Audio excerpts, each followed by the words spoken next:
Alright, welcome to Season 1 of the VGL 2v2, well, our first ever full-blown season. If you're a previous fan of Vanquish Gaming, then you know that we've done some tournaments in the past, but this is our first ever 2v2 full 7-week season, and this is actually Week 1, our very first matchup.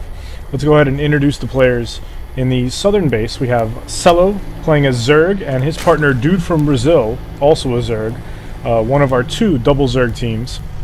In the north position, we have the blue Terran, NastyWitIt, a newcomer to the VGL, and KrysJustice, another veteran of the VGL and former partner of DudeFromBrzl, and he will be rocking out Protoss here in the northern base as well. Now, they are playing on Boneyard. We see an early scout coming from DudeFromBrzl. Boneyard being a very spacious map, very, pro all races. However, you have lots and lots of extra bases over here. And if you don't have eyes on those bases, it can be very easy to let hidden expansions get away from you. So scouting and map control are going to be critical if they want to maintain any kind of dominance in this matchup. So the Zergs obviously are going to have a slight advantage since it is a little bit easier for them to expand. We see them right now going for a pure macro build, it looks like. Don't see any spawning pools down at all. We see KrysJustice go ahead and throwing down a gateway, opting not to try and wall off. NastyWitIt always up for a challenge. He's going to go ahead and try to wall this off. See some spacing issues early with that barracks. It's going to probably cause some issues when he tries to wall that off. DudeFromBrzl going to town on this pylon, showing that everyone in his army is a fighter, including that drone right there. And you see an Overlord positioned, keep some eyes, making sure nobody try to doom drop him from behind. Barracks coming up nicely. We see Celo finally coming down with a spawning pool and a gas. We see DudeFromBrzl following with also his own spawning pool, no gas yet for him. Looks like he's going to go for a more pure macro build. We do see him, though, however, getting gas in someone's base, and NastyWitIt is probably not too pleased to see this here. Don't know if he's going to keep it. Yep, there he goes. Paid the 19 bucks just to give him the scare. And now he's going to go ahead and run around and try to see what's going on with the wall. He's probably very happy to see that there's not much of a wall going on right here. NastyWitIt still trying to figure out how to get that done. A forge goes down, as well as a cybernetics core, not tipping his hat yet to DudeFromBrzl to show exactly what he's building. The forge is most likely, up there it is, a cannon coming down. He's going to try to protect his base a little bit from any kind of early attacks and any kind of scouting that's going on. He's going to also go ahead and get that second gas, knowing that DudeFromBrzl does have a little bit of a fetish for getting gas and stealing it from other opponents. We see speed coming down for Celo. DudeFromBrzl still getting his gas up. We just see a nice macro build going on here. No expansion, though, surprisingly, from DudeFromBrzl. Usually he expands fairly quickly. Looks like they're both going for maybe a one-base build, anticipating maybe some early pressure. Not really sure what the logic is there. We see NastyWitIt, looks like he's finally given up trying to wall this in. He's just going to kind of, like, I guess, make it a little bit cluttered. But for the most part, he's just going to go ahead and throw down a second barracks and just kind of keep that open there. We do finally see a pylon going down here in the back for KrysJustice, and there it is, the Stargates basically confirming either Phoenix or Void Ray play. Both very, very good early rushes to do against Zerg, especially Phoenix's. We see an evolution chamber going down for Celo. We see Lair coming up. That could prove to be very beneficial, even though DudeFromBrzl's drone is just kind of hanging out over here. He really hasn't seen these starports yet, so even though he's getting Lair, he may not know to go Hydralisk. We do finally see an expansion coming down here, and Celo, of course, trying to chip away at these rocks, getting very greedy to try and go for this gold. Both Xel'Nagas under Celo's control. Celo very good about taking these Xel'Nagas and trying to get some kind of map vision going on. The extra base is still empty. No one's attempted to expand there yet. First Stargate's finished for KrysJustice. It looks like he's going to have to make a decision now. Is he going to go Phoenixes? Is he going to go Void Rays? Knowing how KrysJustice plays, yep, there it is, the Void Rays. So he will go for Void Rays. The biggest problem, though, is that DudeFromBrzl and Celo have scouted out, they know where their opponents are. You take a look at the other side, you'll see here in the minimap, they have absolutely no idea where these bases are located. That means that they are literally completely blind. He does have a little bit of time before these Void Rays are ready to roll, but he really needs to try and find those bases. They need to try and, at least determine where their opponents are. We do see two bunkers going down here, very nicely organized on each side, as if he's guarding a palace. And they're very neat. Gets points for style, but not sure how effective that will be, considering that those bunkers, in the end, are best suited behind the wall. He will go ahead and load some Marines in there. He just has this one supply depot to come in and out. He's got another very strangely placed supply depot there. You know, maybe a backup building in case the bunker goes down. I'm not really sure the logic there. We see these rocks finally going down. Celo's going to go ahead and take this this gold expansion, a very late expansion for him. Dude from Brazil just barely beginning to saturate that expansion. And we see Celo running around with a whole army of Lings looking for expansion, just completely expansion hunting, even though he ignored this one here. And we see back here at KrysJustice's base, he's got 2 Void Rays, 2 more on the way. He's chronoing those as well, try to get them out as fast as possible. Looks like he's going to roll with 3, and this is where he's either going to get lucky or he's going to get shut down. And it looks like he's going home with blue balls, because he is not getting lucky with this base. He is going to do the round robin, and he will probably not find Celo and Dude from Brazil's base until the very last check that he does, and it will most likely be either this expansion or the main base here, depending on how far out he goes. Second gas going down. We got Lair going down for Celo. Lair and Hydralisk Den ready. Looks like a Roach Hydra build for Dude from Brazil. We do see this expansion finally getting some love. Let's take a look at the income tab. We see Dude from Brazil running away from everybody. Celo barely slumming it up at 17 workers. And we see the same thing from NastyWitIt. KrysJustice just a tad behind Dude from Brazil, but on one base he is not going to catch him. And we finally see these Void Rays have found something. It looks like, oh, they may go complete faster. Nope, they go ahead and stop. And we see him going, and he's going to take down this hatchery. Very nominal victory, since there's no real mining going on here. He is definitely going to delay Celo's ability to expand and try to take any kind of early resources, especially this gold, which he was a little late taking, considering we're 9.5 minutes through the match. He's going to go ahead and pop that hatchery. We'll give Celo a little bit of time. He does have 1 spore colony down, another one that he could easily move. These 3 drones have just stopped dead in their tracks, not mining any gas. And this Queen, they may be able to sneak out one of these, and it looks like they will take down one of those Void Rays. Dude from Brazil's Hydralisk come in to clean out the other 2. He will go ahead and take down all 3 of those. A 4th Void Ray barely escapes with its life.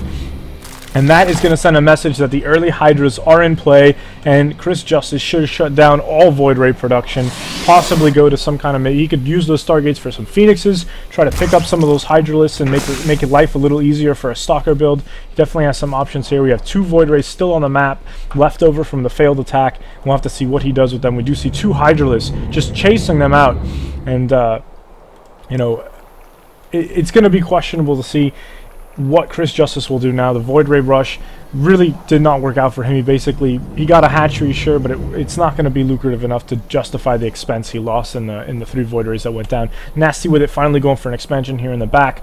Needs to start saturating that immediately.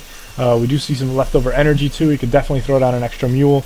We're going to need to see that income tab start to grow for them, especially since KrysJustice just bet everything with those Void Rays and didn't get much for it. Looks like he is not giving up on the Void Rays. A questionable call considering how many Hydralisks are on the map, and how Dude from Brazil is essentially going for a Hydralisk Roach build. It looks like he's actually completely foregoing the Roaches at this point. He's just going to try to stick with a Hydralisk build. We finally see this gold going back down for Celo, and a 3rd going down for Dude from Brazil. We have absolutely no map control whatsoever from NastyWitIt or KrysJustice. They have no idea what expansions are located where. They don't know how many bases the Zerg have. They're not even sure what tech they have. And we do see the Void Rays now trying to go around the back, which may be somewhat successful, considering Dude from Brazil has not put any static defenses back here. He's just relying solely on these Hydralisks, and Hydralisk chasing Void Rays, especially if it's a little off creep, can be very, very difficult to do. We do see these Hydras get here in time though. 1 Hydra will go down, 2 Hydras going down, but he lost the Void Ray, and that is a very expensive ship to lose. Not worth the Hydras at all. At this point he needs to maybe go for some charge lots, go for transition to gateways, maybe use Phoenixes, but the continued Void Ray build is just not going to end in his favor. There are just way too many Hydralisks on this map at this point. We do see some creep spread finally starting to seep its way out of the Zerg bases, heading towards you know, the Terran wall over here. We do see a huge buildup of Marines. Well, semi-huge buildup of Marines. No upgrades whatsoever, though. It looks like he's just going for mass, a handful of Marauders. It's going to be a little bit questionable, though, considering that we do have an enormous amount of Banelings on the map. These Banelings are... They are upgraded for speed. They will be very dangerous for that marine ball, and because again the lack of scouting means that they literally don't know what they're heading into. All they know is that Hydralisks exist, and they were able to take down one hatch quite a few minutes ago, and this massive void rays is far from the critical mass you would need to really blaze through everything. And at this point they just really need to scout more than anything. KrysJustice and NastyWitIt are just operating blind. You see a coordinated attack going in, MM coming from the south, you see the void rays hitting the north here, you see Hydra just pouring in. He does have a little bit of range advantage on him. He's going to go ahead and pull those back. We do see the MM ball, mostly marine ball, rolling in here. We're going to go ahead and evaporate this Overlord. We do see here come the Banelings. This is not going to be good. Oh, and he loses everything. Everything. Unbelievable. Just completely melted everything. Meanwhile, the Hydralisks engaging these Void Rays. The Void Rays may actually pull off a victory against these Hydralisks. And that is a little surprising. We do see more Hydralisks coming out, though. And oh my goodness, that is a lot of Hydralisks. He is not going to have enough to deal with this. These Void Rays will go down. And that hopefully will send a second message in all caps that says no more Void Rays. And it seems KrysJustice has received that telegram and wishes he checked his inbox sooner. And he is now generating a lot of Zealots here, or at least a handful. Looks like he's trying to build a lot more. He definitely needs Warp Gates, though. Warp Gates not even under research. And Celo poking in a little bit with a Zergling. And this is a key difference between these two teams right now. We see Celo's able to poke in with this Zergling, keep an eye on them. He knows exactly what they're building, where they're rallying. He's got lots of Banelings ready to go. He's got DudeFromBrzl's Overlords kind of hanging out watching. Got some more Hydralisks just in case KrysJustice still hasn't gotten the memo. And, you know, this is not good for them. They've lost all map control. We now have DudeFromBrzl taking a 4th base. This gold finally getting saturated from Celo. We see more drones on the way, and this is just not good at all. At this point, they failed to capitalize on any attacks that they've had. They've basically been completely denied. And without any kind of scouting, they don't have any easy targets that they know of. You know, they could easily try to go for either one of these bases from DudeFromBrzl. Hydralisks being very slow off creep. Even this gold is susceptible to coordinated attack, using those Zealots to try and maybe tank a little bit of these Banelings. And it looks like these Zealots are going to go in completely alone. The Marines too far behind, and they will go in. It looks like these Banelings are going to have to make a decision. Do they want to be used on these Zealots or not?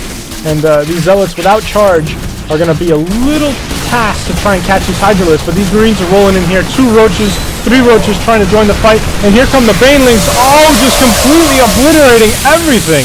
And here we have an Infestor out as well, and these Roaches going, looks like, to counterattack. Those Banelings just completely making short work of this MM ball. You need to see some kind of air, something to try and change this up. Banelings rolling in again, just hitting these Marauders, completely wasting everything. He needs to get that door closed.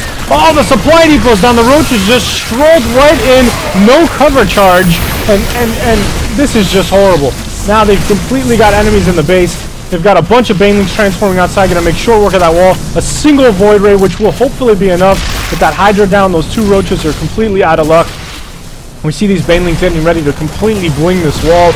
Those bunkers are not going to be able to hold it. And here it goes. They take down the supply depot, take down the bunker. And it looks like they are, yeah, it looks like he didn't have building mode on. So unfortunately, he lost a few too many of them. These Hydras are just getting shredded by this lone bunker that's left. He will lose this reactor. And it is just not looking good. These Zerglings need to completely blow past this. He needs to completely ignore this wall, and that's exactly what he does. He runs right through. These Zealots finally with charge are going to try to make short work of these, but what little resources he has left in the back are completely going down. Meanwhile, at the wall, we have a complete bunker going down, just complete destruction going on right now for the Terran and Protoss team here, as they have taken a huge beating. The wall is completely down. It's not looking good for them at all. We do have more Zealots out on the map. That's good against the Hydralisks, but there's just not enough of them right now, as we just have way too many units on the map. All these Banelings, at this point the resource count is just completely disproportionately in favor of the Zergs. And we see these Zealots rolling in, and they're just, even though they get here before the Banelings, these Hydralisks and Zerglings are going to make short work of them. These Banelings won't even know they ever happened. And it is just not looking good at all. And we do see finally, you know, a nice mass up of troops here from the Zergs after that initial rush in. Tons and tons of banelings, more than enough to take down that wall. We do also have these infestors here that will definitely help out with any kind of MM. We do see 2 rebuilt bunkers going on. The wall still has a hole in it. And finally, a change of strategy from KrysJustice after Void Rays, which it looks like he still has Void Rays under construction. But instead of Void Rays, he will also throw down now some Dark Templars, try to get that out with his gateways, which are still not warp gates. And just surprisingly forgetting about that. Now he's finally researching warp gates, and we do see a little bit of searching here from Celo. He's going to continue to check to make sure they don't have any hidden bases, and he will be pleased to know that they do not.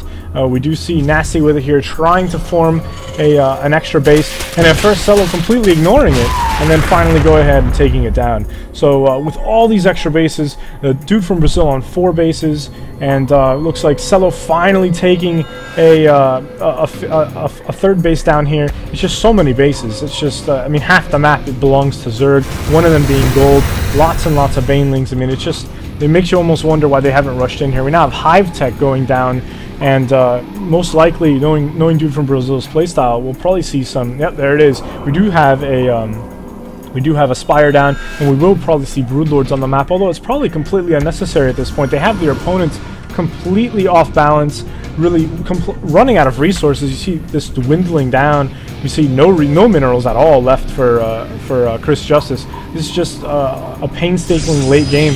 You see this desperation move here from KrysJustice. He doesn't have time or money to even try to build units to take down these rocks. He's just going to try to, remote mine this gold and try to make up for it. Unfortunately, there are eyes on it from Celo, and it's only going to be a matter of time before those Zerglings rush in to try and take that.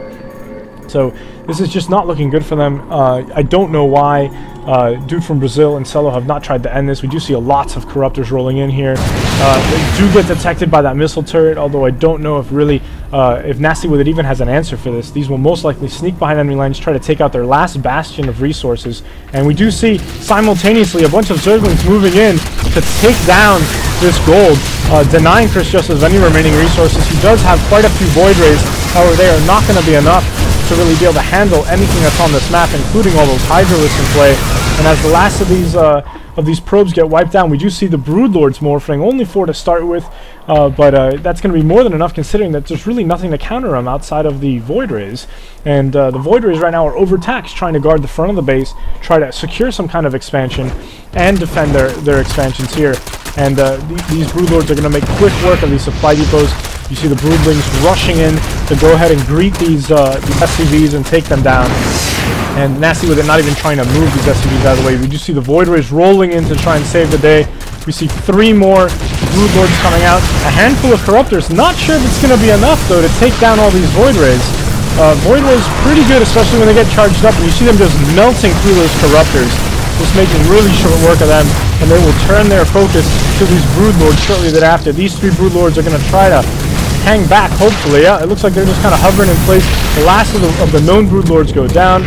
Corruption stinking up the place, and we see the wall finally completely rebuilt, another bunker outside, and this is really just a painful waiting game here. We see these Void Rays going in. They've got nothing else to lose. They might as well come in, and you see all these Hydralisks in position, ready to receive them as they run into the open arms of these Hydralisks and barely escape with their lives. And we finally see more of these Broodlords rolling in here, taking down the remaining expansion for NastyWitIt. Pretty much guaranteeing that they've won the game here. Not that there was any doubt before. They're just starved to death here. You see KrysJustice has completely mined out everything. And there he is. He's gone ahead and left the game, admitting defeat. And NastyWitIt will most likely follow thereafter. And that hands the very first victory of our Week 1 match to Dude from Brazil and Celo. This is a best of 3, however, and we'll have to see if NastyWitIt and KrysJustice can bounce back in Game 2.